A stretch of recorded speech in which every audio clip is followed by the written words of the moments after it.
Bapak Ibu orang tua saya di parastologi, Prof Yunus, ada Prof Nunuk tadi, Prof Lucia, Prof Puji, Prof Endang, Dr. Mufa, teman-teman di divisi parastologi, adik-adik, dan juga kolega sekalian.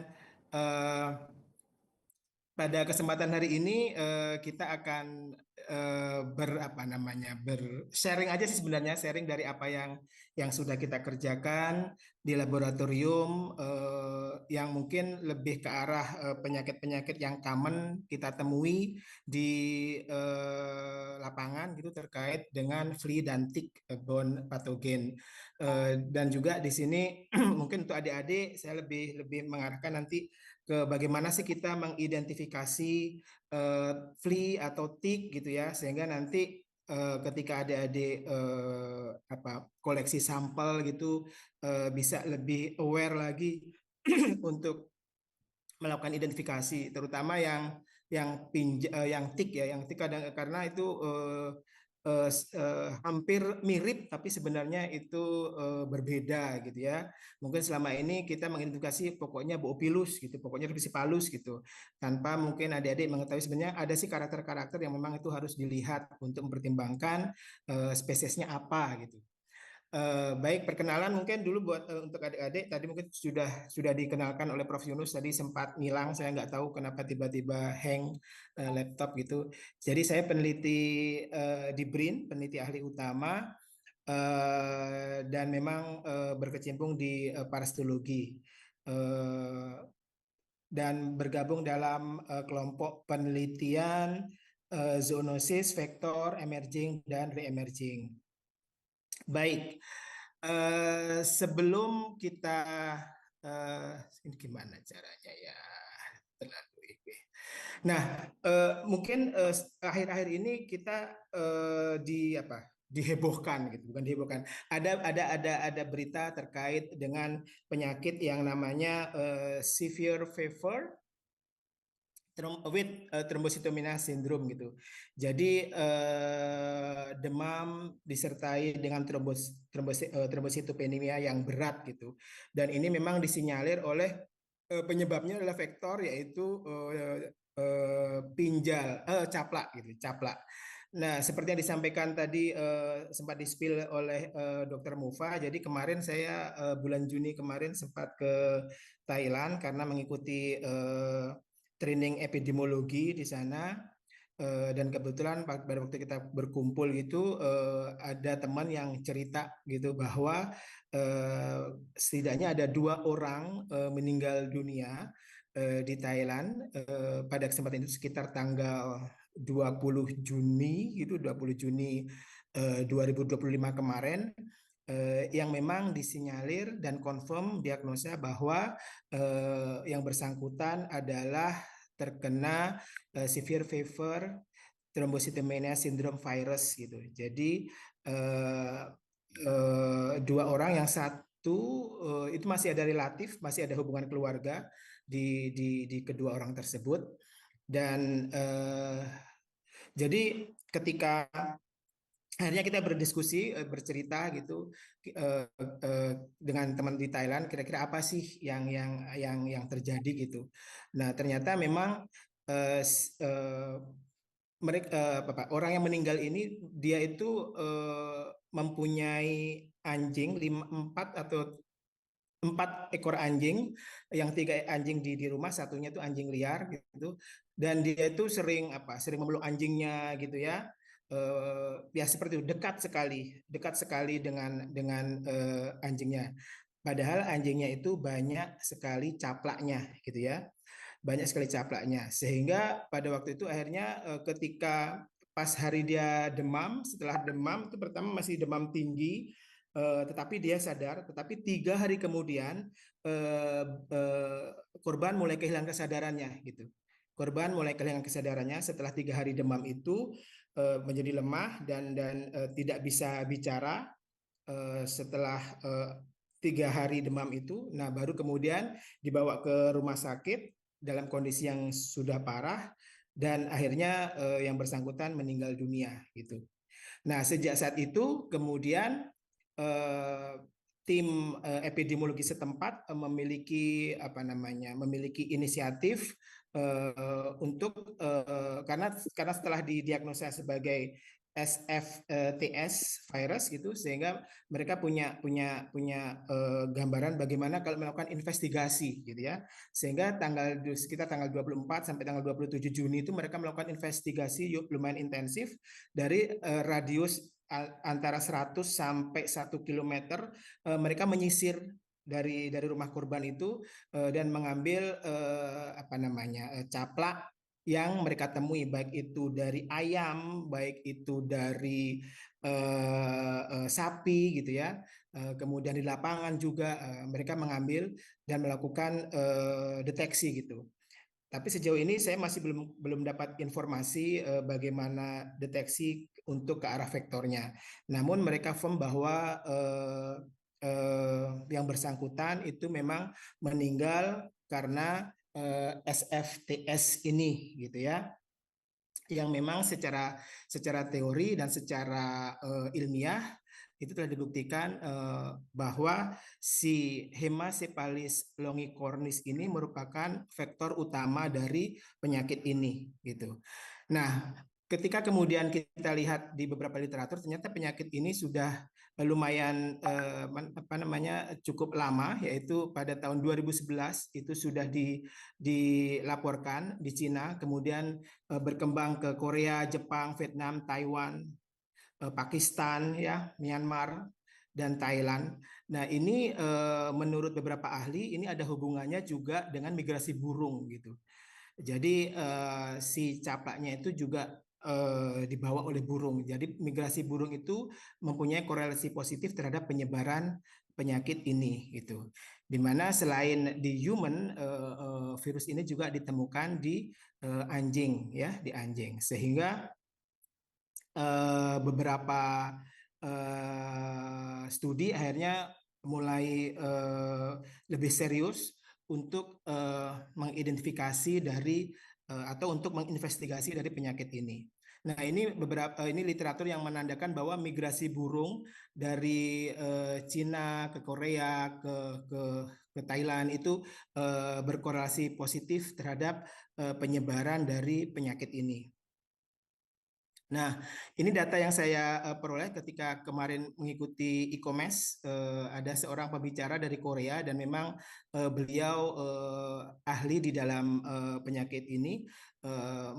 Beliau menyajikan data gitu, dan kebetulan datanya sempat beliau sharing gitu. Kita bisa lihat dari 2013 itu terjadi peningkatan yang cukup signifikan untuk kasusnya dan juga disertai oleh kematian. Dan beliau juga menyimpulkan bahwa memang vektor Hematocephalus longicornis ini sebagai vektor utama dari penyakit ini. Oleh karena itu ketika sempat berdiskusi dengan Dok Mufa, kita bikin kuliah umum gitu terkait dengan, kebetulan ada mata kuliah terkait caplak dan flu gitu, sehingga materi ini kita sampaikan. Mungkin saya tidak terlalu banyak bercerita atau mengupas dari SFTS ini karena memang tujuan saya karena untuk adik-adik semester 3 dan itu memang lebih ke arah identifikasi. Mungkin nanti kita lebih banyak ngomong ke masalah identifikasi ataupun nanti kita spill sedikit terkait dengan penyakit-penyakit yang disebabkan oleh flu maupun oleh ticks gitu ya. Nah, ini sekilas saya belum melakukan deteksi secara detail, tapi kalau kita lihat dari morfologinya, ini adalah Hematocephalus longicornis. Jadi kita dapatkan dari sapi. Waktu itu saya dengan adik-adik koas PPDH di Banyuwangi, kita ke lapangan bareng-bareng memeriksa sapi di daerah Sobo gitu. Kemudian juga di Silir Agung. Kemudian kita koleksi bareng-bareng caplaknya dan lumayan banyak. Dan ternyata ketika kita lakukan analisis SEM itu mengarah ke Hematocephalus longicornis. Jadi ini bagian dari sampel yang kita peroleh ketika saya membantu adik-adik PPDH di Vikia untuk mengoleksi sampel di lapangan. termasuk ini caplak yang ditemukan di ular piton. Ada literatur yang juga mengupas bahwa ini juga berpotensi untuk menginvestasi manusia. Ini yang dari ular piton, kemudian ini yang dari biawak yang ditemukan juga oleh adik-adik PPDH di Vikia. Kemudian ini yang kita peroleh tadi yang dari sapi, ini yang diperoleh dari ayam, ini yang diperoleh dari ular sanca, ini yang diperoleh juga dari sapi tapi di daerah Trenggalek. Nah, jadi kalau melihat adik-adik melihat dari morfologinya itu mungkin sekilas mirip ya, tetapi itu sebenarnya berbeda spesiesnya. Oleh karena itu untuk penentuan spesies ini biasanya kita harus lebih hati-hati, tidak boleh gegabah karena agak tricky dibandingkan dengan dengan insek-insek yang lain atau dengan serangga yang lain atau dengan parasit yang lain. Oke, apa sih sebenarnya kenapa kita sibuk banget dengan flea, dengan ticks gitu ya? Karena memang mereka itu berperan sebagai vektor. Vektor itu apa? Jadi vektor itu adalah insekta. Jadi vektor itu insekta, adik-adik ya. Ini punten bukan berarti menggurui profesor Bapak Ibu orang tua saya di parasit, jadi saya sharing saja ini. Jadi vektor itu insekta, insekta yang membawa dan mentransmisikan penyakit yang disebabkan oleh agen patogen seperti bakteri, virus, jamur maupun parasit. Nah, secara garis besar itu memang dibagi dua. Ada yang biting, biting berarti itu yang menggigit, menghisap darah gitu ya. Ada yang karier ya, dia cuma bawa aja gitu ya. Cuma apa? Kayak COD gitu ya. Shopee COD. Nah, cuma bawa-bawa aja gitu terus drop gitu ya. Tapi sedang kalau di biting vector dia bisa jadi sebagai biological vector, bisa jadi sebagai mechanical vectors gitu ya. Nah, ini sudah diketahui bahwa memang insekta itu mampu menularkan lebih dari 250 foodborne disease yang menyebabkan diare muntah, kepala mual gitu, dan 17 diantaranya itu adalah penyakit infeksius yang menyebabkan kematian sekitar 700.000 orang per tahun gitu ya. Oleh karena itu mengapa beberapa negara-negara itu concern sangat dengan penyakit-penyakit yang disebabkan oleh vektor atau vector-borne disease, termasuk yang disebabkan oleh tick maupun oleh flea atau pinjal gitu ya. Nah, sehingga karena itu cukup penting adik-adik, maka banyak sekali akhirnya penyakit-penyakit yang dikelompokkan berdasarkan dari berdasarkan dari vektornya gitu ya. Misalnya mosquito borne disease, jadi penyakit-penyakit disebabkan oleh nyamuk. Kemudian louse borne disease, ini yang disebabkan oleh kutu-kutuan gitu ya. Flea borne disease yang disebabkan oleh pinjal, atau mite borne disease yang disebabkan oleh tungau. Nah, ini ada tick borne disease yang disebabkan oleh caplak gitu ya, kemudian flyborne disease yang disebabkan oleh lalat gitu. Jadi karena banyak sekali penyakit-penyakit yang dibawa oleh vektor ini, maka menjadi baik perhatian di Kementerian Kesehatan maupun di peternakan ya, karena memang vektor ini mempunyai nilai kepentingan medis maupun veteriner. Nah, coba sekarang kita lebih mengenal caplak gitu ya, secara garis besar. Mungkin saya tidak terlalu mengupas teori yang detail banget gitu, hanya garis besarnya saja. Nanti adik-adik bisa baca di buku di buku kuliahnya gitu ya. Jadi caplak dia itu merupakan obligat hematopagus, baik jantan maupun betinanya itu menghisap darah. Kemudian dia termasuk selicerata, artinya dia kepala sama toraknya itu menyatu gitu. Kemudian ada abdomennya dan memiliki 4 pasang kaki. Dan biasanya kalau larva masih 3 pasang kaki. Dia tidak memiliki sayap dan tidak memiliki antena. Dan ini adik-adik yang perlu diperhatikan bahwa caplak ini berperan sebagai vektor penyakit nomor 2 setelah nyamuk, ya, dan menyebabkan kerugian ekonomis. Jadi kecil barangnya, tetapi dia cukup berpotensi untuk tanda kutip membunuh manusia gitu. Jadi kalau kalau kita berkumpul dengan teman kesehatan itu hewan apa yang paling apa namanya hewan apa yang eh, bersifat sebagai pembunuh yang paling tinggi, yang paling tinggi itu ternyata nyamuk ya. Nah baru kemudian di sini ada caplak gitu ya. Nah ini taksonominya kita lewatin saja. Nah untuk morfologinya adik-adik, mungkin nanti ketika adik-adik mendapatkan sampel caplak, adik-adik harus concern ke ada empat, ada yang digambar-gambar ini ya. Kita lihat bagian seliseranya, kemudian ini genatosoma. Genatosoma itu sebentar. Nah, genatosoma itu artinya di bagian kepalanya ini, ya di bagian kepalanya yang terdiri dari palp, kemudian palpi atau dan basic capitulinya karena mereka mempunyai masing-masing itu mempunyai bentuk yang berbeda-beda. Kemudian adik-adik juga harus tahu jantan betinanya. Kalau yang betina punya skutum di hanya sebagian, kalau yang jantan itu skutumnya penuh gitu ya.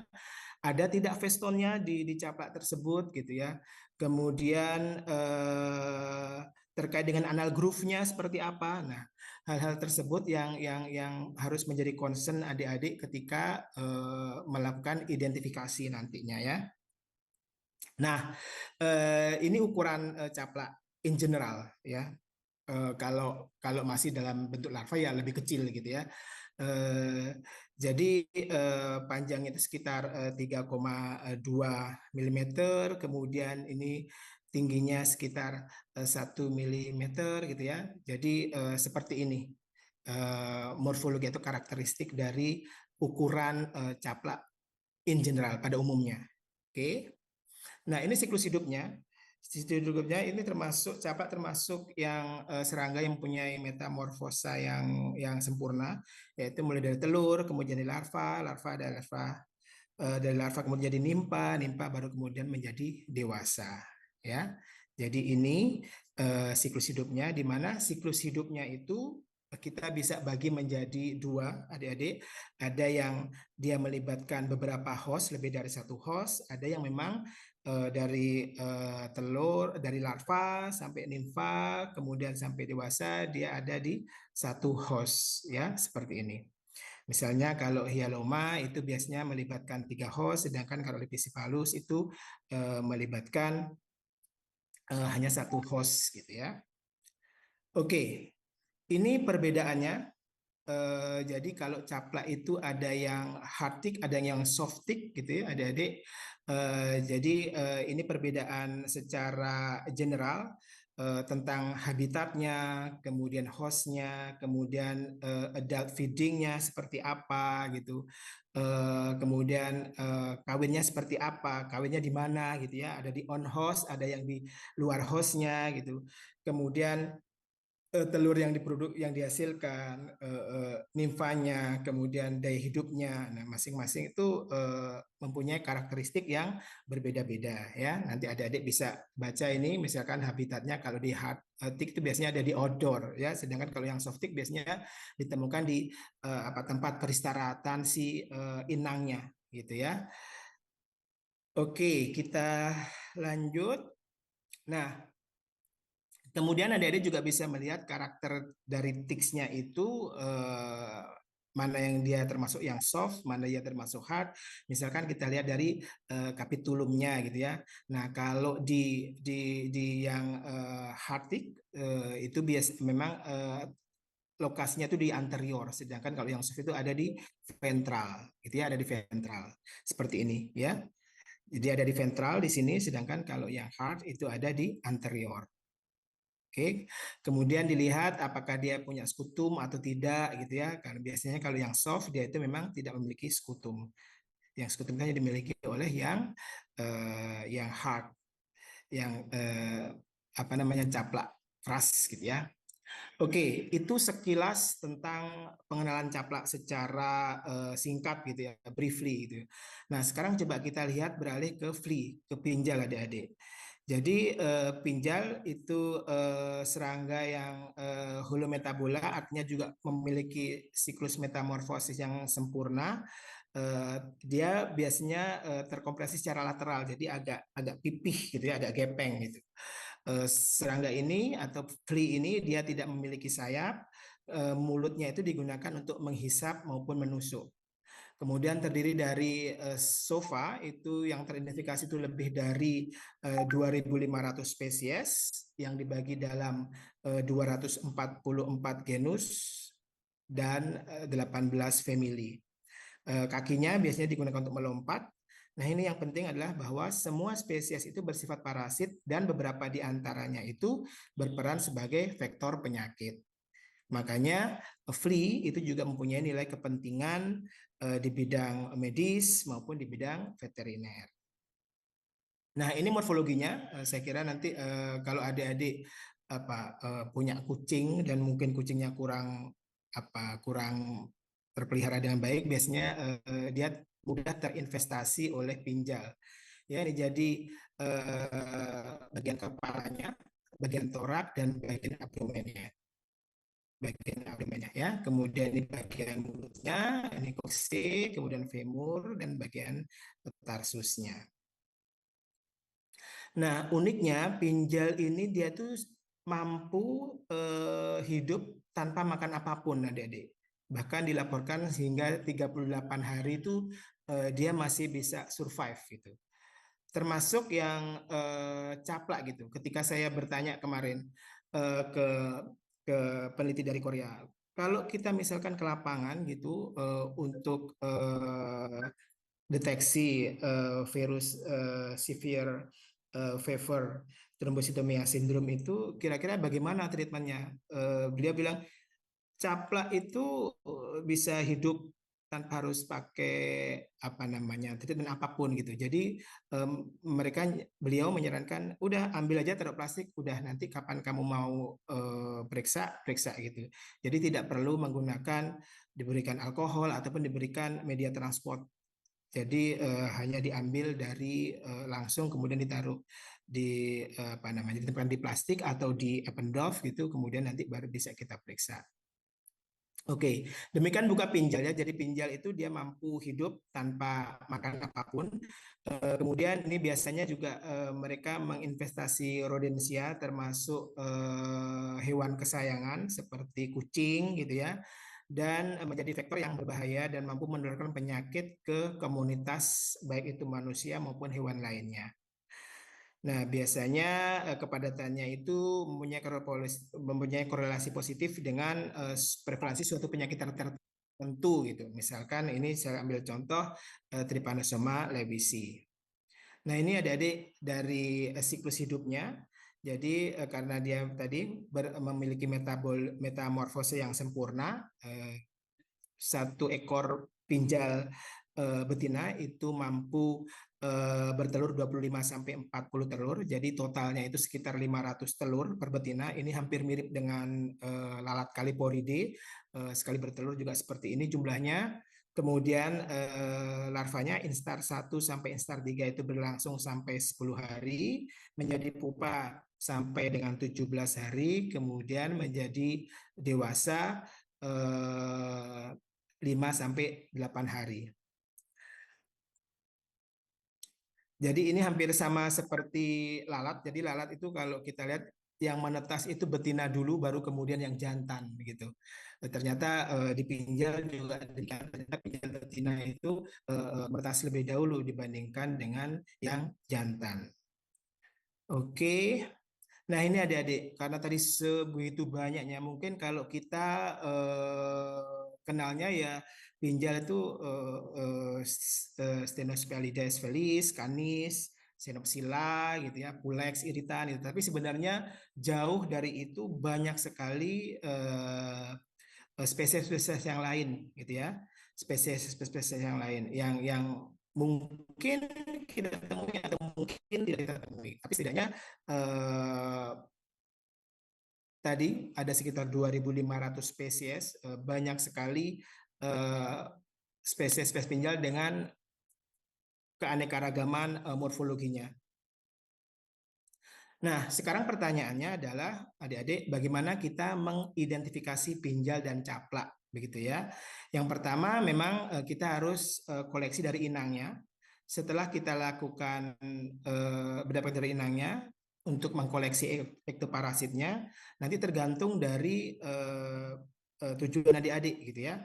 Kalau misalkan adik-adik ingin melakukan eh, analisis lebih lanjut gitu, mungkin bisa disimpan di dalam etan alkohol 70-80%.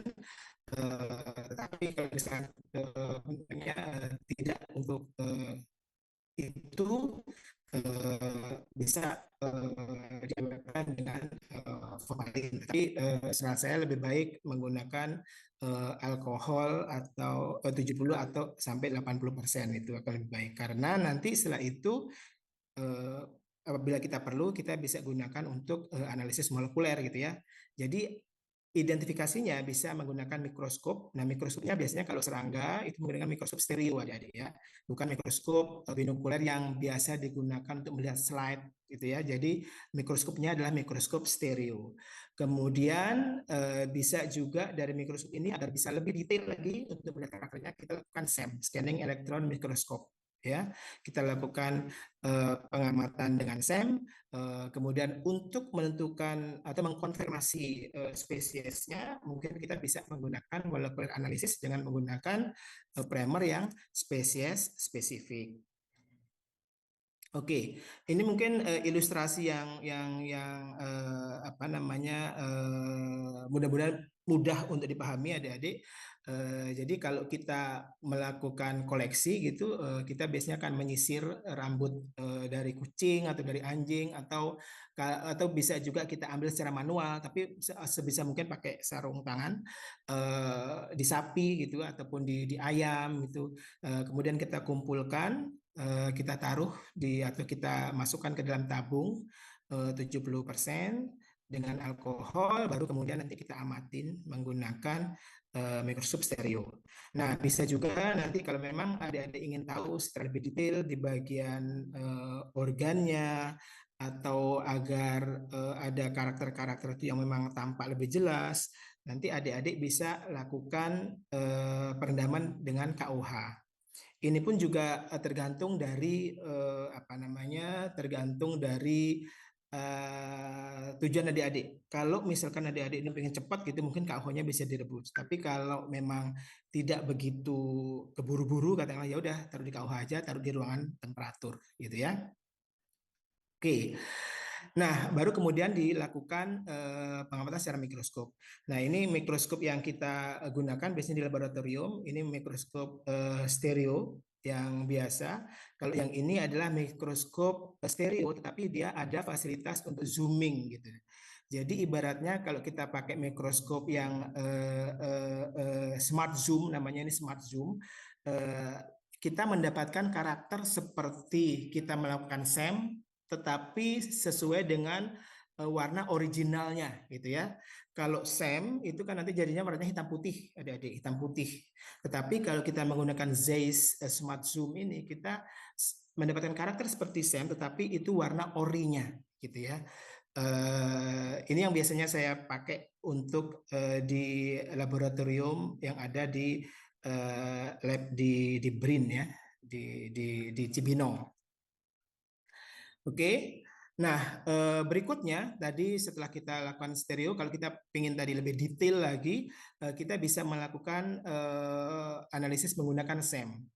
Jadi SEM ini sebenarnya bukan sesuatu yang apa teknik yang terlalu melip gitu adik-adik ya. Jadi hanya merendam si insek tersebut ke dalam beberapa larutan gitu aja dengan waktu-waktu tertentu. Udah seperti itu saja gitu. Pindah larutan dikeluarkan, pindah lagi ganti larutan, pindah ganti lagi larutan gitu. Hanya saja tantangannya adalah adik-adik harus sebisa mungkin mendapatkan koleksinya itu yang karakternya itu benar-benar perfect gitu ya atau mendekati perfect. Oleh karena itu, kalau misalkan adik-adik itu berniat untuk melakukan SEM, jadi sebisa mungkin pada waktu koleksi itu secara hati-hati, nggak sampai kakinya protol, antenanya protol gitu ya. Jadi biasanya kalau saya pilih dulu, saya pilih kira-kira karakternya yang masih bagus, itu yang baru akan kita SEM. Karena kalau kalau kurang bagus nanti jatuhnya jelek, rugi. Sudah lama kita apa namanya persiapan gitu, tetapi nanti hasilnya jelek. Termasuk di situ usahakan tidak ada jaringan yang melekat pada tubuh-tubuh inseknya, adik-adik, karena itu nanti cukup mengganggu kalau itu ada jaringan-jaringan yang menempel di dalam pada serangganya atau pada objek yang akan kita SEM. Nah, biasanya kita mengakali dengan melakukan sonikator, adik-adik ya. Jadi eh, insek yang sudah dimasukkan alkohol itu kemudian kita sebelum kita preparasi untuk SEM kita lakukan kita rendam di air kayak water bath itu, kemudian kita kasih getaran yaitu salikator, sehingga nanti diharapkan jaringan-jaringan yang menempel itu luruh gitu atau lepas gitu. Tapi juga harus diingat jangan terlalu tinggi, jangan terlalu lama, karena nanti bisa misalkan ada seta atau dari duri, ada bristle dari karakter-karakter si insek itu bisa apa namanya protol bisa bisa patah gitu ya. Nah, jadi kalau misalkan dan yang diperhatikan lagi bahwa kalau kita mengsem itu usahakan minimal 5 lah, 5 objek gitu, 5 pinjal 5 ceplak. Kenapa? Karena nanti akan kita taruh di stup ini dengan posisi yang berbeda-beda, adik-adik. Ada yang posisinya katakanlah apa menghadap ke atas gitu, kemudian ada yang lateral, ada yang ventral gitu. Jadi kalau kita cuma ada punya satu satu insek nanti kita hanya dapat satu posisi saja gitu. Tetapi kalau kita punya beberapa, nanti kita bisa modifikasi untuk posisi pengambilan fotonya, nah gitu. Jadi ibaratnya SEM itu kita kayak kayak menjadi fotografer yang harus kita treatment modelnya. Jadi caplak atau pinjol ini modelnya. Kita mau apain? Kita mau apain? Kita sudah punya apa desain. Oh, aku mau yang ventral, lateral, dorsal, kemudian saya ingin ke arah lebih ke arah genitalianya atau ke karakter ini. Nanti kita perlu potong kakinya atau kita perlu potong kepalanya. Nah, seperti itu harus direncanakan terlebih dahulu. Sehingga nanti ketika persiapannya sudah selesai, kita tinggal melakukan penempelan seperti ini, ya. Jadi nanti biasanya akan kita redam dulu dengan butyraldehid selama 48 jam, baru kemudian ke tanning, habis itu menggunakan buffer, baru dilakukan pengeringan secara bertingkat. Hanya ini adik-adik, bukan sesuatu yang harus seperti apa. Sejauh kita memiliki larutan ini dan ada alatnya tentunya, mungkin kita bisa melakukan SEM gitu ya. Nah, setelah kita preparasi seperti itu, nah ini adik-adik, ini yang kebetulan kita posisikan di stupnya itu dalam posisi yang sama. Tapi kadang-kadang saya iseng, saya potong di sini, kemudian saya posisikan ke arah atas gitu ya. Kemudian atau saya fokus ke arah apa namanya bagian genitalianya gitu ya, untuk dilihat dari atas itu.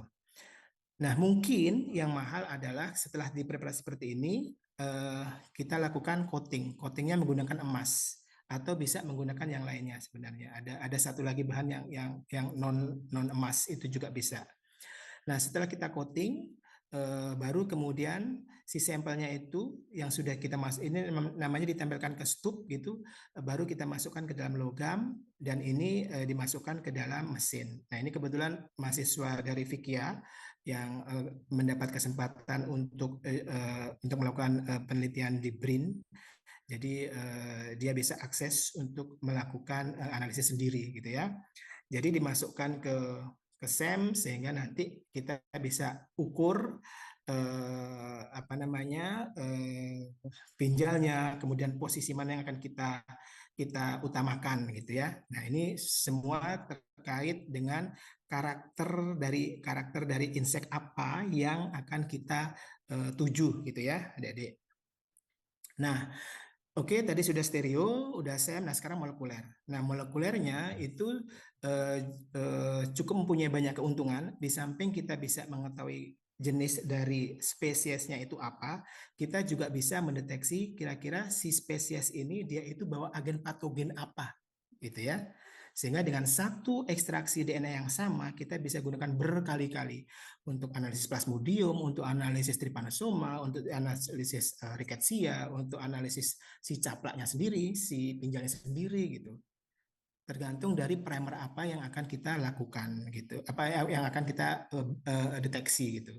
Sehingga kalau misalkan adik-adik nanti skripsi gitu bisa ini satu ini bisa berapa orang gitu, mau lihat Hmm. apanya rickettsia-nya, mau lihat trypanosomanya, mau lihat plasmodium atau mau lihat yang lainnya gitu. Bisa ya. Jadi simple saja dari insek yang tadi sudah di apa namanya direndam alkohol tadi, dicuci dulu 3 kali dengan Aquades, baru kemudian kita menggunakan genomic DNA mini kit yang untuk jaringan. Ya, kita ekstraksi DNA-nya, setelah kita dapat menggunakan primer spesifik di PCR, elektroforesis, sehingga muncul band yang kita kehendaki. Sehingga kita bisa menentukan ini agen patogennya apa, kemudian apa namanya spesiesnya apa gitu. Bisa juga adik-adik misalkan kalau ingin mengkoleksi, katakanlah adik-adik bekerja di kebun binatang, ingin tahu si insek ini sudah menghisap darah apa saja. Bisa. Nanti kita bisa masukkan katakanlah primer sitokromnya manusia, primer sitokromnya gajah, kambing atau apa burung gitu. Sehingga nanti ketahuan, oh ternyata si pinjal ini host preference-nya atau kebanyakan dia itu menginvestasi kambing gitu dibandingkan dengan domba atau sapi gitu. Ya, karena dengan adanya darah darah sapi, darah darah darah hewan-hewan yang minum itu yang dihisap itu dia bisa melakukan kita bisa mengidentifikasi. Oke. Kemudian terkait dengan penentuan untuk identifikasi caplaknya adik-adik. Biasanya yang kita lihat ini karakter dari genatosomanya. Kalau kita lihat adik-adik di sini berbeda-beda ya bentuk basic capitulinya yang bawahnya namanya basic capituli itu berbeda-beda. Seperti ini, Derma seperti ini, Dermacentor, Amblyoma, gitu kan. Kemudian di sisi palus, hemisepalis. Nah, dengan melihat basic capitulinya dan juga up-nya ini, adik-adik bisa menentukan kira-kira ini ke genus apa, gitu. Mungkin kita masih ngomong genus ya, ke genus apa. Setidaknya kita genusnya udah kepegang, gitu ya. Oke, seperti ini katakanlah nanti kita lihat ini seperti apa ini basic capitulinya seperti ini ya. Kemudian anal groove-nya seperti apa ya. Kemudian apakah dia punya karakter yang spesial gitu ya. Eh, dengan seperti itu nanti adik-adik bisa lebih mendekati untuk penentuan spesiesnya. Nah, ini setidaknya kita tahu dulu kira-kira apa namanya genusnya apa gitu. Karena memang relatif agak tricky gitu untuk penentuan apa namanya spesies ya. Tapi setidaknya dengan melihat genatosomanya kita sudah firm atau kita confident gitu. Oke, ini amblyoma, ini hemasipalis, ini exodes, ini repesipalus gitu ya. Seperti ini dilihat di bagian dorsalnya maupun di bagian ventralnya. Oke, seperti ini. Yang isodes biasanya anal groove-nya seperti ini, yang non itu anal groove-nya seperti ini gitu ya. Kemudian nah ini ya, kalau misalkan nanti adik-adik menemukan caplak dengan anal groove-nya seperti ini, anterior ke anus, nah itu berarti isodes. Sedangkan kalau yang anal groove-nya posterior seperti ini, dia bisa jadi dermacentor, hematocephalus, rhizocephalus gitu kan. Kalau nggak ada itu bisa amblyoma, bisa bopilus gitu ya. Kemudian kita lihat juga apa namanya palpinya ya. Kalau palpinya dia itu agak mengembang ke lateral gitu, dia itu masih palis gitu ya. Tapi kalau misalkan tidak terlalu mengembang hanya seperti ini, itu bisa boopilus, bisa dermacenter, bisa resipalus gitu ya, seperti ini. Misalkan ini yang dermacentor seperti ini, sedangkan yang boopilus itu ada heksagonalnya biasanya seperti Ripesipalus itu basic epiteliumnya tuh heksagonal seperti ini ya. Oke, ini perbedaan antara Ripesipalus sama boopilus. Nah, biasanya kalau yang boopilus itu vestonnya nggak ada dan kemudian anal groove-nya itu samar-samar gitu ya, tidak terlalu jelas dibandingkan dengan yang Ripesipalus.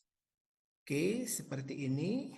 Kita lihat juga perbedaannya. Di sini ada ventral plate-nya.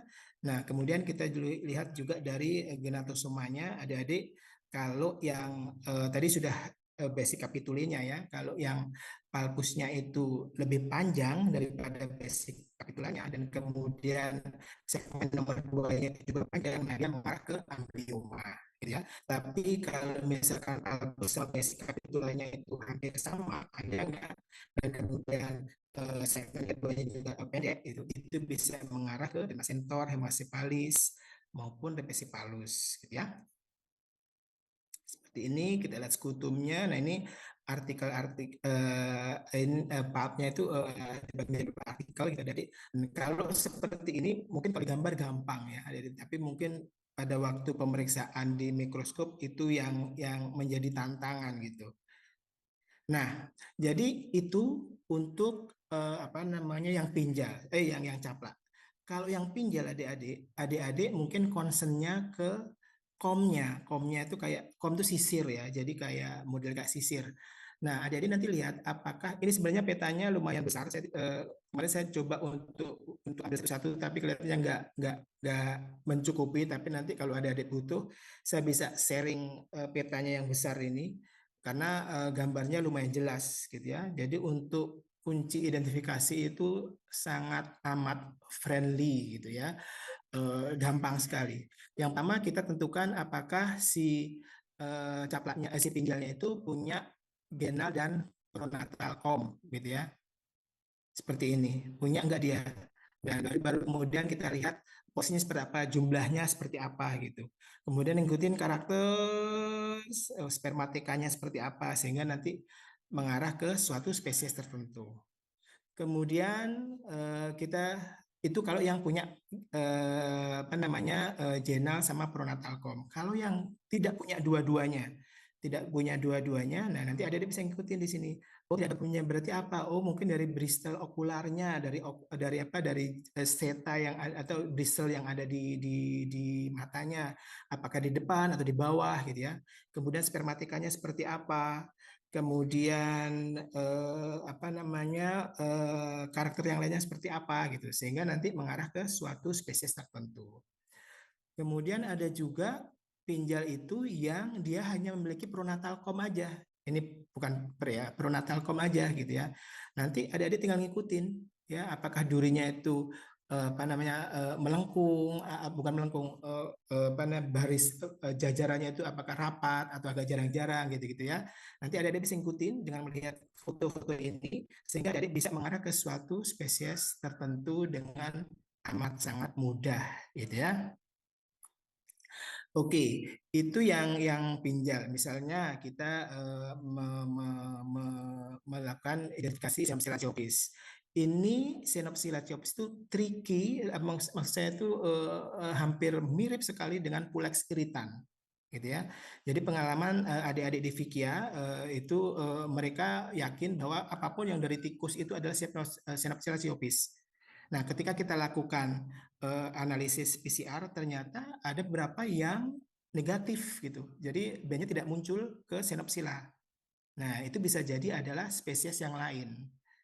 Spesies yang lain yang mungkin secara morfologi apa plak ketiplak gitu ya, plak ketiplak yang kita sinyalir itu adalah Pulex irritan gitu. Makanya kemarin kita baru pesan primer Pulex irritan untuk meyakinkan kita sendiri bahwa oh ternyata yang di tikus itu bukan sinopsila aja, tapi dia punya Pulex irritan gitu ya. Jadi ciri khasnya dia itu tidak punya sisir gena, tidak punya genalcom. Ini sisir gena itu pipi adik-adik. Gena itu pipi ya. Jadi tidak punya sisir gena. Di sininya tidak ada ya. Kemudian ini mempunyai bulu okuler di bawah mata. Sini ya, bulu okulernya. Kemudian kepalanya membulat, tidak punya prenatal comnya dia tidak punya di sini ya. Kemudian punya garis pleural. Nah, gini garis pleural itu di sini nih. Gitu ya. Itu yang Xenopsilathiopis. Nah, karakter-karakter ini yang nggak harus detail adik-adik tahu, tapi yang poin-poin saja di mana dia itu cukup powerful untuk dijadikan karakter itu yang perlu adik-adik hafal ya. Misalkan ini Xenopsilathiopis, dia sisir genanya itu ada 10 atau lebih, kepalanya bulat, kemudian prenatalnya jumlahnya sekitar ada 16 gitu ya. Kemudian apa namanya dan karakter-karakter yang lainnya ini punya garis pleural juga gitu ya. Nah, ini yang juga ditemukan di mana di tikus ya, di tikus. Jadi dia punya. Nah, ini adik-adik bisa tahu, bisa lihat di sini dia punya prenatal tapi dia tidak punya genalkom ya.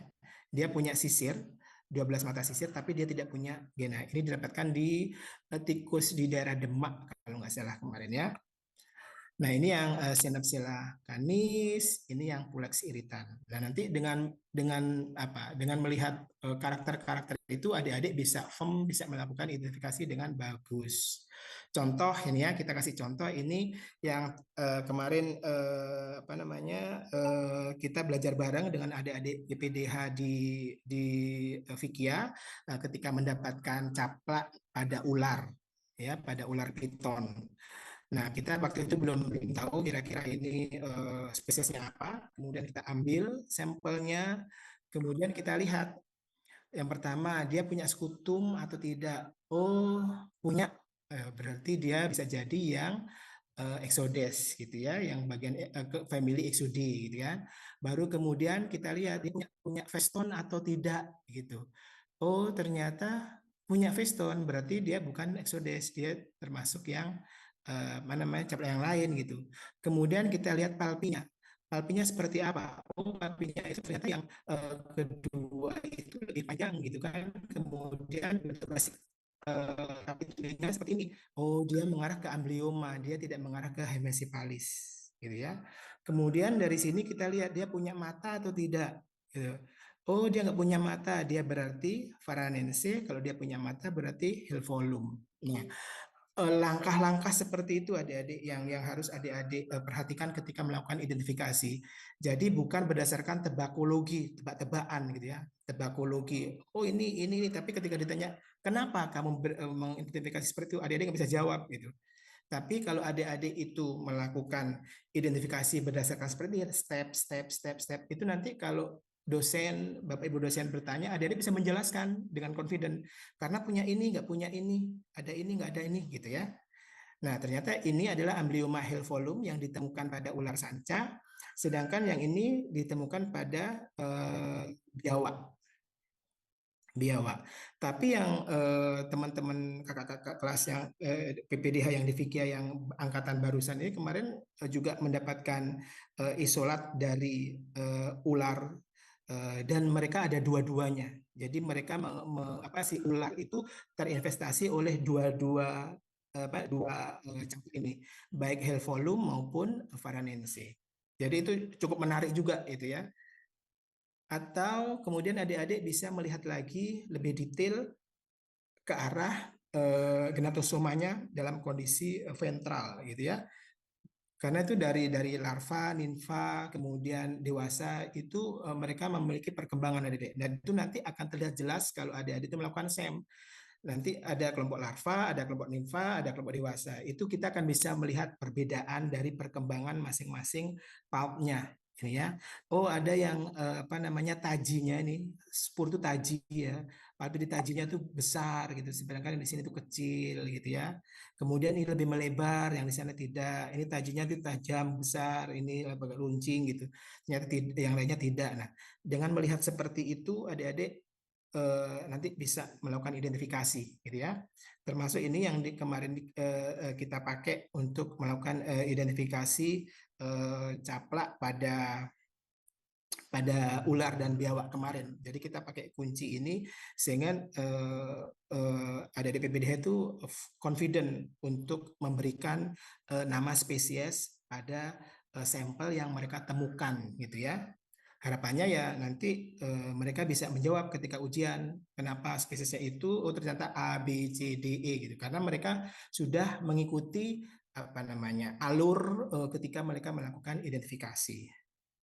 Oke, nah ini yang kita dapatkan kalau kita menggunakan mikroskop stereo adik-adik. Stereo yang tadi ini kita bisa lihat apa namanya bodinya gitu, kemudian kita bisa lihat kakinya, genatosomanya.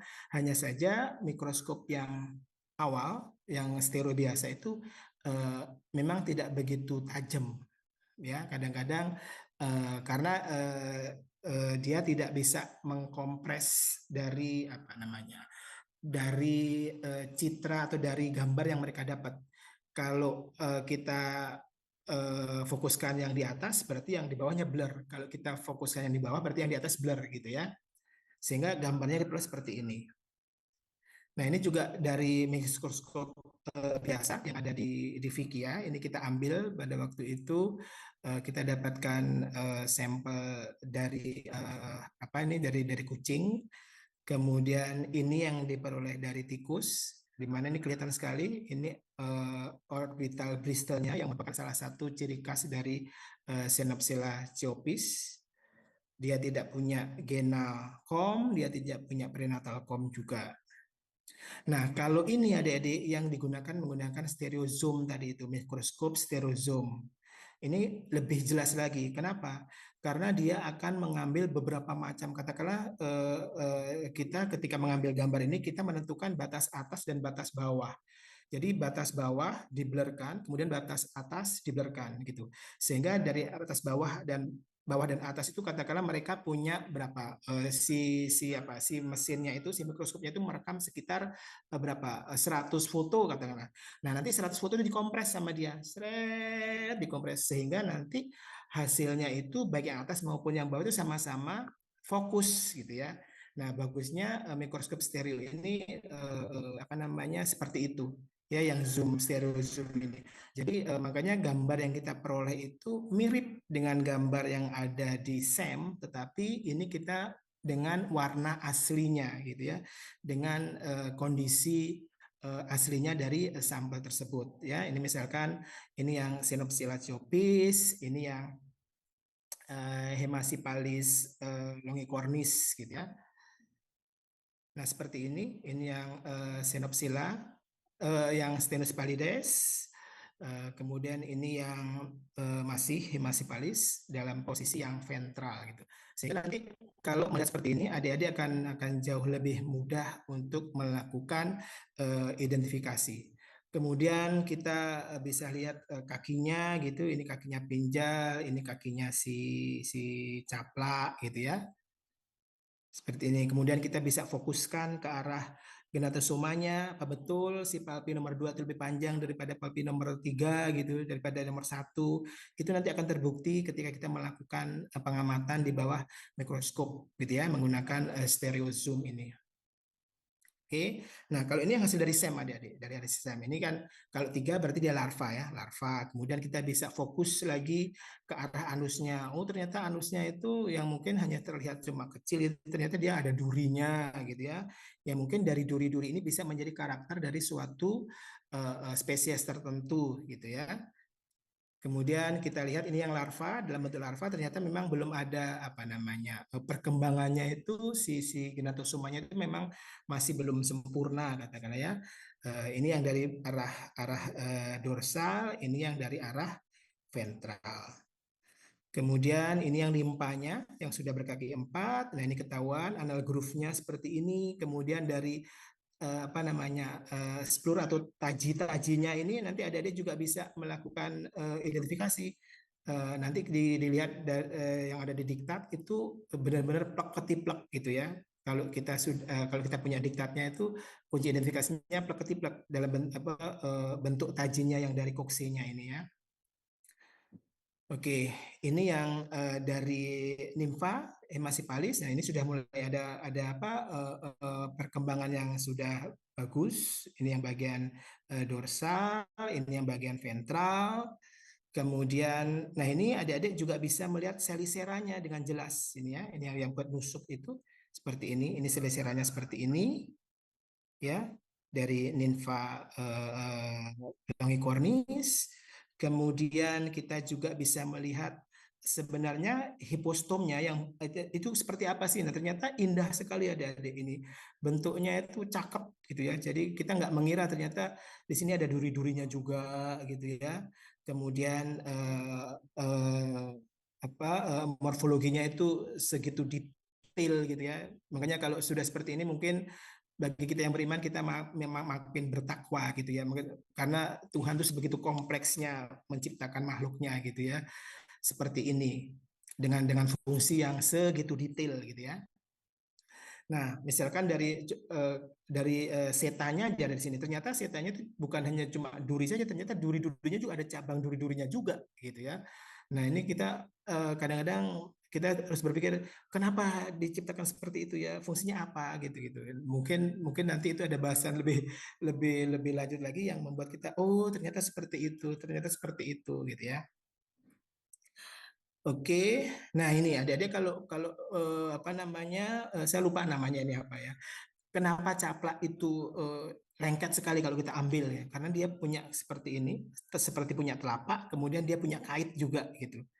Makanya kadang-kadang kalau kita ngambil itu jaringannya si lapisan epidermisnya dari si inang itu kayak katut, apa terbawa gitu loh, terbawa. Karena memang morfologinya seperti ini, morfologi kaki si caplak itu, ya.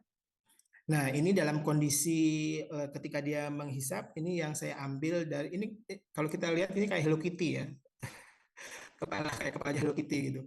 Eh, jadi kalau kita lihat dalam dalam ini yang saya ambil pada posisi dia blood in George. Jadi ini pinggul yang sudah besar sekali itu biasanya kan kepalanya kecil gitu kan dan posisinya menunduk. Nah, jadi seperti ini kondisinya. Ini yang dewasa. Nah, kan nanti kalau adik-adik bisa apa namanya bandingin antara larva, nimfa, dewasa itu adik akan lihat perubahannya itu juga sudah bisa menjadi sudah bisa menjadi skripsi sendiri gitu ya dengan spesies tertentu atau dengan koleksi dari mana gitu ya. Nah, itu yang caplak. Di pinjal pun nggak kalah menariknya adik-adik kalau kita sem gitu ya. Katakanlah nanti kita posisikan dalam posisi ventral, kita posisikan dalam posisi dorsal. Makanya tadi yang saya bilang setidaknya itu kita punya 5 sampel untuk kita sem. Jadi tidak punya hanya satu gitu. Karena nanti kalau seperti ini ya posisinya seperti ini. Kalau sudah seperti ini posisinya nggak bisa diubah-ubah adik-adik. Ya gini terus dia. Jadi seperti ini nggak bisa terus dibalikkan itu nggak bisa dicopot terus diganti nggak bisa. Jadi memang sudah seperti ini, gitu ya. Sehingga nanti dengan melihat gambar seperti ini, adik-adik bisa melakukan identifikasi. Oh ini bagiannya apa? Maksila, gitu ya. Ini tibianya, ini tarsalnya, gitu ya. Mana headnya, mana toraknya, mana abdomennya, gitu ya. Kemudian kita juga bisa lihat apa namanya jantan betina yang betina itu seperti apa, yang jantan seperti apa, apakah ada perbedaan dari apa namanya alat kelaminnya atau seperti apa itu nanti adik-adik bisa bisa apa namanya bisa dengan mudah gitu. Nah katakanlah sebenarnya kalau kita yang Xenopsilathiopis tadi itu kita sem, oh ternyata betul dia tidak punya kom kan, kemudian dia mempunyai ocular bristle. Ini ketawa terlihat sekali nih ocular bristle-nya ini. Ini yang sudah mulai agak patah. Kalau ini yang betul ini. Kemudian memiliki pleural, ini pleuralnya garisnya gitu. Jadi dengan seperti itu adik-adik bisa lebih mudah untuk melakukan identifikasi. Nah ini kalau kita bisa ingin lihat kira-kira dia nusuknya pakai apa sih gitu kan si pinjal itu gitu. Sehingga dengan melihat seperti itu dia punya bayangan. Oh, seperti ini kira-kira dia menghisapnya gitu ya. Nah, ini yang saya ambil dalam posisi dia menghadap ke atas gitu ya.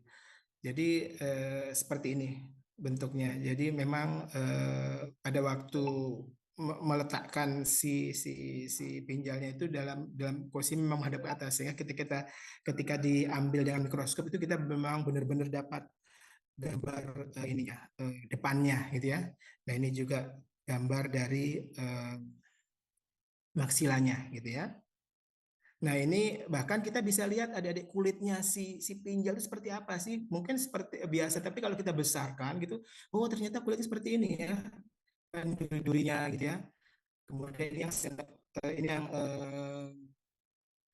ya Staphylococcus pallidus ini ya yang punya Staphylococcus felis ini ya. Nah ini komnya, ini yang genal komnya, ini yang pronatal komnya gitu.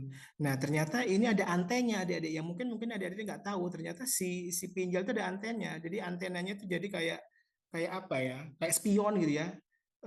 Masuk keluarnya itu kayak spion gitu. Untuk buka nutupnya gitu ya.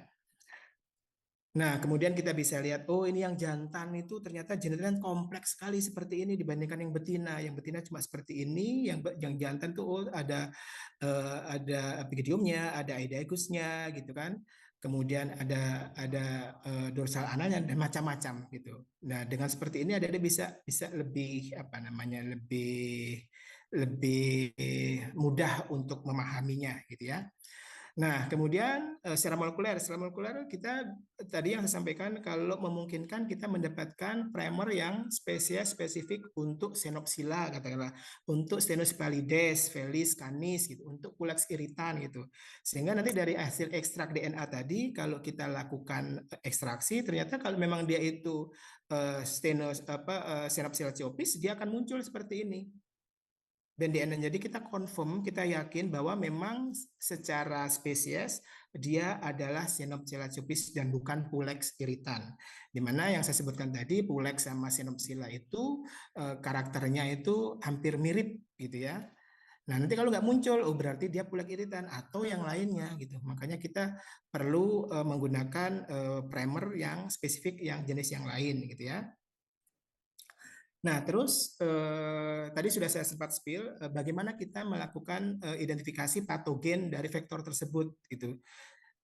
Sama seperti kita melakukan untuk penentuan spesies tadi. Jadi nanti vektornya yang mengandung darah, katakanlah kita hancurkan, kemudian kita larutkan, kemudian kita lakukan ekstraksi DNA, hasil PCR ketahuan gitu intinya.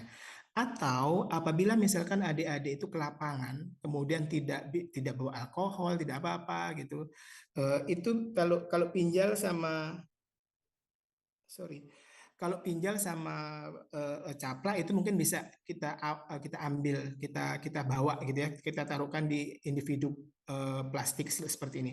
Tetapi kalau misalkan adik-adik mendapatkan lalat, katakanlah lalat atau kulikoides yang kita itu tidak bawa apa namanya alkohol atau apa untuk pengawetnya gitu ya. Nanti adik-adik bisa apa namanya pakai kertas saja, nggak harus kertas saring sih, kertas kertas apapun selama itu bersih itu kita pejat di situ, baru kemudian kita akan ekstrak darahnya yang ada bercak darah yang ada di kertas ini gitu. Tetapi penyimpanan yang seperti ini, kalau seperti ini nanti terkontaminasi, jadi harus seperti ini satu-satu gitu ya. Jadi nanti ketika nyampe di apa namanya di penginapan atau ya udah taruh aja di ruang temperatur atau taruh di kulkas kalau lebih bagus, baru bawa ke lab sehingga nanti darahnya bisa diekstrak dari potongan kertas ini. Oke. Oke. Nah, misalkan sekarang yang lagi marah adik-adik kalau ngomongkan masalah caplak itu adalah babesia karena ini lumayan cukup apa cukup banyak kasusnya di Jawa Tengah. Kemudian kemarin pada waktu membantu adik-adik PBDH di Fikya itu juga banyak sekali di Silir Agung itu sapi yang kencing darah gitu, beberapa itu juga mati. Nah, dari hasil kami yang investigasi di Jawa Tengah bahwa ternyata Babesia yang kita lihat menimbulkan jalur klinis itu bukan Babesia bigemina atau Babesia bovis gitu. Ternyata ada Babesia naoki yang itu memang sejauh ini memang belum banyak yang tanda kutip mengotak-atik gitu. Kemudian kita lihat ternyata tetap vektornya itu hemasipalis gitu. Tapi yang ditemukan hemasipalis bispinosa. Dan kemarin sempat juga kita mengambil darah sapi di daerah Silir Agung ketika ada apa namanya berak darah, berak darah kencing darah ketika sapinya kencing darah kita ambil darahnya, kemudian kita koleksi apa namanya caplaknya gitu. Nah, setelah kita analisis menggunakan nested PCR untuk Bigemina, untuk Bovis dan untuk Naoki, kemarin kita masih masih apa namanya menggunakan yang general primer itu menunjukkan bahwa betul itu ada babesianya di situ. Tetapi belum sempat saya lakukan kemarin waktu di nested bovis negatif, sepertinya kemarin positif Bigemina dan mungkin nanti bisa jadi kita lanjutkan untuk nested untuk melihat Naoki juga gitu ya. Termasuk nanti kita akan melakukan deteksinya di caplaknya. Hanya saja kemarin sudah keburu ke Banyuwangi gitu, jadi sampel memang belum sempat dilakukan analisis. Tetapi balik lagi, ini juga akan menjadi apa? Menjadi ide baru baik Bapak Ibu dosen maupun adik-adik bahwa ini belum banyak yang mengupas gitu ya. Sementara kejadian di lapang kencing darah, fenomena kencing darah pada sapi itu lumayan tinggi gitu. Mereka masih belum tahu kira-kira penyebab, belum firm gitu ya, penyebabnya apa, babesinya jenisnya apa, kemudian caplaknya itu memang positif atau tidak. Nah, kalau itu bisa dijadikan suatu objek penelitian buat bapak dosen maupun adik-adik, itu sangat membantu sekali peternak-peternak kita gitu ya. Oke, nah ini studi yang cukup menarik adik-adik. Jadi mereka melakukan microbiome study. Jadi dari caplak-caplak ini mereka melakukan apa namanya mikrobiom. Jadi menganalisis semua mikroba yang ada di dalamnya. Nah ternyata memang rickettsia itu adalah bersimbion dengan caplak. Makanya tidak heran kalau misalkan capla ini juga menularkan rickettsia gitu karena memang dia mempunyai simbios si rickettsia itu simbionnya dari si capla ini.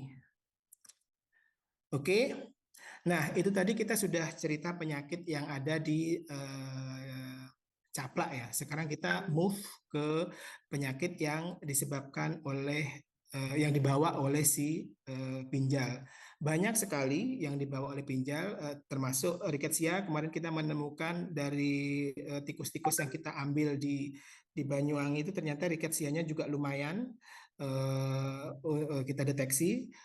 Kemudian yang cukup apa namanya cukup tinggi prevalensinya adalah Trypanosoma lewisi. Kita ingin tahu apakah betul si pinjal ini dia sebagai vektor dari Trypanosoma lewisi.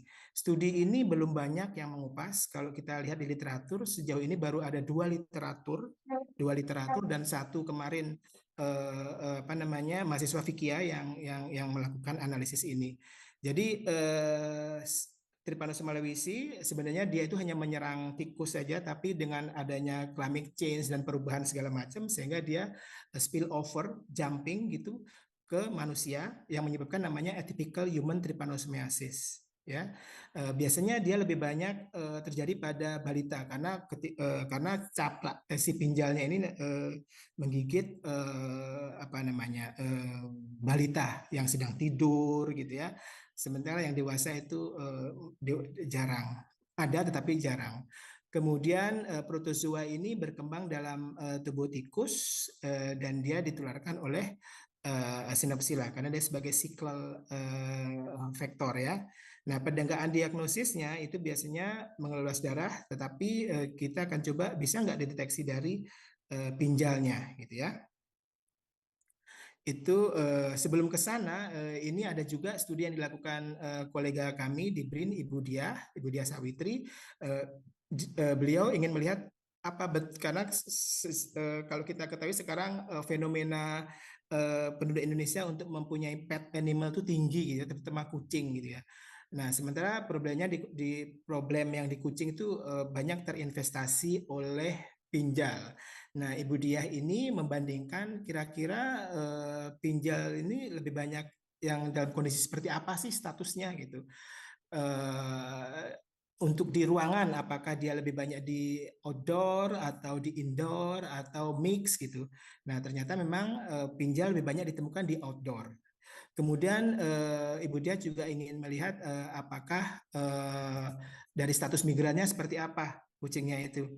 Apakah kontak dengan hewan-hewan yang luar atau dia hanya di rumah aja. Ya, ternyata yang kontak dengan hewan luar itu jauh lebih terinvestasi dibandingkan yang hanya di rumah saja. Kemudian untuk dari status kucingnya, apakah kucingnya dari shelter atau kucingnya dari kucing liar atau kucingnya pet animal gitu ya. Ternyata yang stray, yang liar itu terinvestasi lebih tinggi dibandingkan dengan kategori yang lain. Termasuk juga dari kesehatannya, apakah yang sering dimandiin atau sering di grooming atau yang di grooming itu bagaimana investasi pinjalnya. Ternyata yang tidak di grooming lebih tinggi dibandingkan dengan yang grooming. Termasuk juga dilihat dari umurnya, apakah umur yang adult sama kitten itu lebih lebih besar mana. Ternyata yang kitten itu lebih tinggi prevalensinya dibandingkan dengan yang adult. Nah, ini menurut saya ini studi yang cukup menarik, dan saya kira adik-adik mahasiswa itu juga bisa mengadop metode ini untuk skripsinya, sehingga ketahuan gitu kira-kira di Surabaya seperti apa, di Banyuwangi seperti apa, atau ditempatkan seperti apa gitu ya. Nah, kemudian Budia juga melanjutkan analisis itu dihitung mengenai analisis risikonya. Nah, ternyata yang memiliki faktor risiko yang tinggi itu yang terinvestasi oleh pinjol itu adalah terkait dengan umur, terkait dengan apa namanya kesehatan kesehatan dari binatangnya, kesehatan kucingnya, kemudian terkait dengan apa namanya ruangnya, dan juga terkait dengan status migrannya gitu ya. Jadi keempat faktor ini yang memiliki apa namanya interaksi yang korelasi yang kuat terkait dengan investasi pinjal. Nah, beliau juga melaporkan adanya flea allergic dermatitis atau VAD pada manusia. Jadi beliau mendapatkan suatu kasus pada seorang gadis umur 16 tahun dengan riwayat apa namanya dermatitis yang gatal dan disertai dengan pembentukan ruam merah seperti ini. Nah, di mana tempat garukannya itu dirasakan nyeri, sakit, terutama pada malam hari. Nah, ternyata gadis tersebut memiliki 6 kucing di rumahnya, dan salah satunya itu kucing yang mungkin kesayangannya itu dibawa tidur gitu ya. Jadi ada di tempat tidur.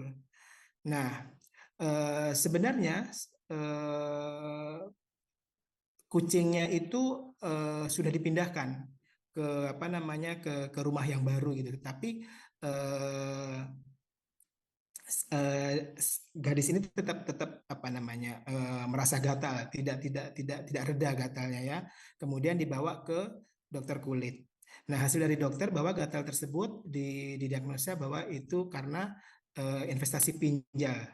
Nah, setelah dari rumah kemudian dilakukan pemeriksaan di tempat tidur, ternyata betul di tempat tidur ditemukan pinjal gitu.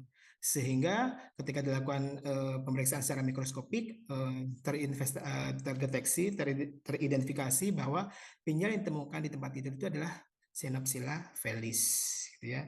Nah, jadi ini juga juga apa namanya bukti bahwa pinjal itu juga terkait erat dengan kesehatan manusia gitu ya. Kemudian lanjut, nah ini yang balik lagi ke Trypanosoma lewisi, bahwa ini sudah Trypanosoma lewisi saat ini banyak sekali studi-studi yang melakukan deteksi maupun pengembangan metode deteksi untuk Trypanosoma lewisi ini, karena yang dulunya tadi yang saya sempat sampaikan, yang dulunya hanya ke tikus sekarang sudah menyebar ke manusia. Nah, ini gejala klinis yang ditimbulkan oleh infeksi dari Trypanosoma lewisi, terutama yang pitting edema ini. Jadi kalau ada pitting edema ini kemungkinan itu terinfeksi oleh Trypanosoma lewisi. Nah, ini kasus yang dilaporkan dipublikasi pada tahun 2022 bahwa penyebaran kasus atypical human trypanosomiasis itu didominasi di Asia dibandingkan dengan di Afrika ya. Dan kalau kita lihat dari sekian banyaknya penyebab atau agen penyebab trypanosomiasis pada kasus AHT ini, yang menduduki posisi pertama adalah Trypanosoma lewisi, baru kemudian Evansi dan jenis Trypanosoma yang lainnya. Kemudian kalau kita lihat berdasarkan penderitanya, bahwa Trypanosoma lewisi yang ditularkan oleh pinjal itu lebih banyak menyerang balita daripada yang dewasa. Ya. Nah, ini mungkin adik-adik nanti bisa lihat kalau Trypanosoma lewisi itu seperti ini, karena dia ekstraseluler sehingga dia akan mudah sekali dideteksi meskipun dengan pemeriksaan natif, artinya tidak dari darah langsung diperiksa di bawah mikroskop ya. Misalkan seperti ini yang dari serumnya, ini akan jauh lebih gampang dilihat karena trypanosomanya akan mudah dideteksi gitu ya. Oke. Nah, bagaimana sih ceritanya si trypanosoma itu, Lewisi itu dengan pinjal itu bisa masuk ke manusia gitu ya. Nah, ini pinjal ketika menghisap darah, dia itu juga akan melakukan defikasi adik-adik. Nah, karena lumayan sakit, sehingga kita secara tidak langsung akan menggaruk kulit kita. Nah, garukan dari kulit kita itu, dan di situ ada luka dari gigitan si pinjal tadi itu, secara tidak langsung ikut serta berkontribusi untuk memasukkan si trypanosomanya ke dalam kulit kita, gitu ya. Nah, baru setelah itu si trypanosigotnya itu akan berkembang menjadi mastigot dan menginfeksi jaringan. Ya, kemudian dia akan berkembang lagi menjadi trimastigot, keluar masuk ke pembuluh darah, kemudian ada pinjal menghisap lagi, dia terinfeksi lagi, seperti itu seterusnya, gitu ya. Sedangkan kalau dari eh, trypanosoma dari pinjalnya sendiri karena dia juga berkembang di dalam tubuh pinjalnya. Jadi dia setelah apa namanya tikus yang dia itu memakan pinjal ataupun dia memakan makanan yang terkontaminasi oleh feses pinjal sehingga dia berkembang di sini, berkembang hingga ke saluran pencernakan dan dia akan keluar melalui feses. Nanti fesesnya itu dimakan oleh pinjal ataupun pinjalnya dimakan oleh tikus. Seperti itu seterusnya. Ya. Nah, uniknya adik-adik Trypanosoma lewisi itu tidak tidak serta-merta itu bahwa dia itu monoform. Jadi bentuknya itu tidak seragam kadang-kadang. Ada yang seragam tapi kadang-kadang kita mendapatkan bentukan-bentukan yang tidak seragam seperti ini. Ini yang kita dapatkan dari tikus di dataran tinggi. Kalau kita tidak terbiasa, mungkin kita akan mengidentifikasi bahwa ini adalah jenis trypanosoma yang berbeda, tetapi sebenarnya dia itu adalah trypanosoma yang sama, hanya saja kebetulan kita memperolehnya ketika pada fase perkembangan gitu ya. Nah, ini kalau kita lihat perkembangannya yang kita dapatkan dari ulas darah seperti ini. Nah, jadi sekarang kita ingin membuktikan apakah betul si Trypanosoma lewisi yang dari yang dari pinjal itu mampu mentransmisikan penyakit atau memang betul dia sebagai vektor. Nah, kita bandingkan antara tikus dan pinjalnya dari. Jadi tikus yang kita tangkap tikus kemudian kita deteksi apakah dia positif Trypanosoma lewisi atau tidak. Kemudian kita lakukan analisis molekuler, kemudian kita juga melakukan analisis molekuler di pinjalnya. Jadi pinjalnya tadi kita ekstraksi, kita gunakan primer yang sama dengan tikus. Nah, ini hasilnya adik-adik. Ternyata kalau dari tikusnya, dari sisi tikusnya, yang positif kita peroleh itu hanya sekitar 23%. Ya, 23%. Yang satu dari mandar, yang satu dari latang. Ini yang positif. Tetapi ketika kita bandingkan dengan jumlah pinjal yang positif Trypanosoma lewisi berbalik adik-adik. Ternyata pinjal yang terinvestasi oleh Trypanosoma lewisi jauh lebih tinggi daripada yang negatif. Artinya apa? Bahwa pinjal ini sangat berpotensi sekali menyebarkan si Trypanosoma lewisi di kawasan tersebut, gitu ya. Kemudian kita melihat apakah tikus yang positif pasti pinjalnya positif atau tikus yang negatif bisa jadi pinjalnya positif.